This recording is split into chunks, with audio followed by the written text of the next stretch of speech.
Oh, you're a sovereign citizen. Oh, here we go. I am not a sovereign citizen.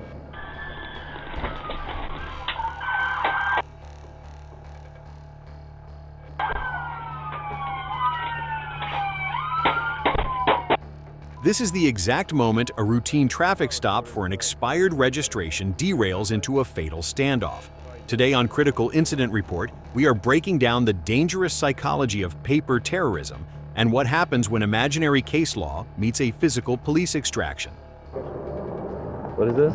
My ID. Could you step back for a second? When asked for a simple driver's license, the suspect deploys the first offense in the sovereign playbook, overwhelming the officer with pseudo-legal documents.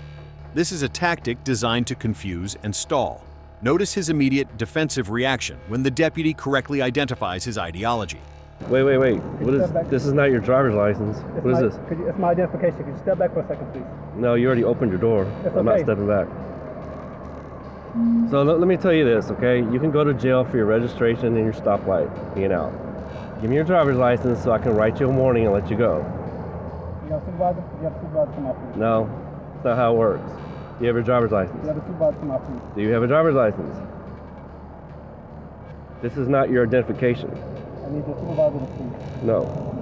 Do you have your identification? I already told you why you're being stopped. I told you I was going to write you a warning. All you have to do is show me your ID, and we're on our way. How about that? How easy is that? I told you you're getting a warning. Let me see your driver's license so I can write you a warning and leave. Sir, if you would read that, you would understand. That's all I'm asking. Just read that. If you need to read that, you can go ahead and buy your business. Well, hold on. You still got to identify yourself so I can write you oh, you're a sovereign citizen. Oh, here we go. I am not a sovereign citizen. Don't do that. Sovereign citizens despise the term sovereign citizen. They believe it is a corporate fiction created by the government. Instead, they refer to themselves as state nationals or free inhabitants. By handing over this specific paperwork, he genuinely believes he has established a legal force field around his vehicle. He expects the deputy to read the documents, realize they lack jurisdiction, and walk away. But that's not how the real world operates. For over an hour, Harris County supervisors attempt to de-escalate. They are operating on standard use of force protocols. Give the suspect every possible opportunity to comply. But look at the suspect's body language. He is entrenched. He has locked the doors, rolled the window up to a 1-inch crack, and is completely ignoring the reality of the situation. In his mind, he is winning the argument. Every minute the police stand outside negotiating is, to him, proof that his paperwork is working. But law enforcement isn't hesitating because they lack jurisdiction. They are hesitating because they are preparing for a physical, high-risk extraction. The suspect has mistaken patience for powerlessness. The psychological breaking point happens here. The suspect realizes the officers are no longer negotiating. They are moving in. The sovereign script has completely failed, and the legal force field has collapsed. Panic replaces smugness, and he chooses to run.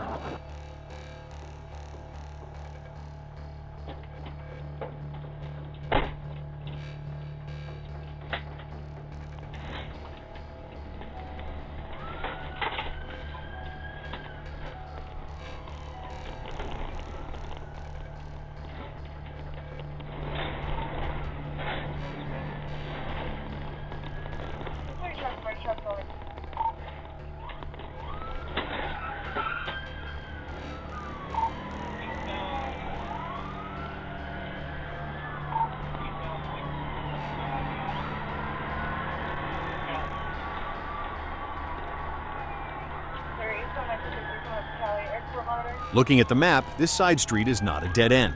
He has clear escape routes to the left and the right, but under the immense psychological pressure of a multi-car pursuit, severe tunnel vision sets in.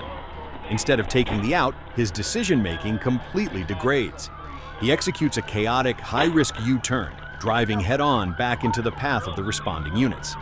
As he desperately tries to break back out onto the main road, the lead officer seizes the window. He executes a textbook left-side pit maneuver, sending the suspect's vehicle into a violent spin to end the threat. But the momentum of the crash sends the primary cruiser sliding off into an adjacent parking lot. The suspect immediately exploits the gap. Recovering from the spin, he uses that exact same parking lot as a makeshift escape route, threading the needle to get right back onto the main road. The pursuit resumes.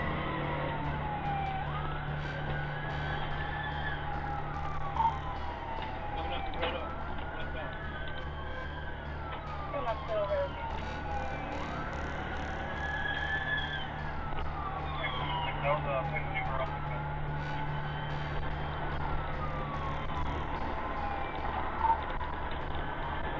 right tire flag didn't get the message. We're doing about 47 miles per hour. Coming up the Elm Boulevard.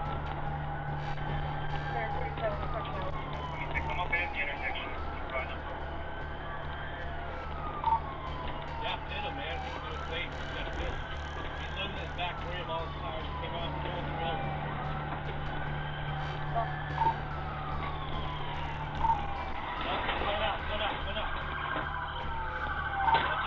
This is where the delusion turns deadly. Having exhausted his imaginary legal defenses and failed to outrun the physical consequences, the suspect makes a fatal final decision. He exits the vehicle and fires at the deputies, initiating a lethal force encounter. Watch the officer entering from the left. He discharges 3 rounds into a suspect who is already incapacitated and on the ground. There is no pause to assess the threat level before firing. Was this a justified tactical response or a catastrophic lapse in judgment? I want to see your takes on this in the comments.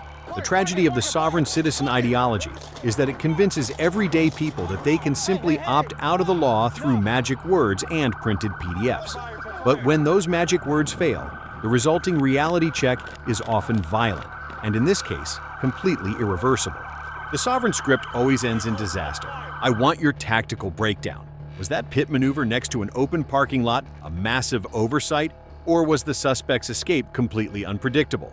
Let me know down in the comments.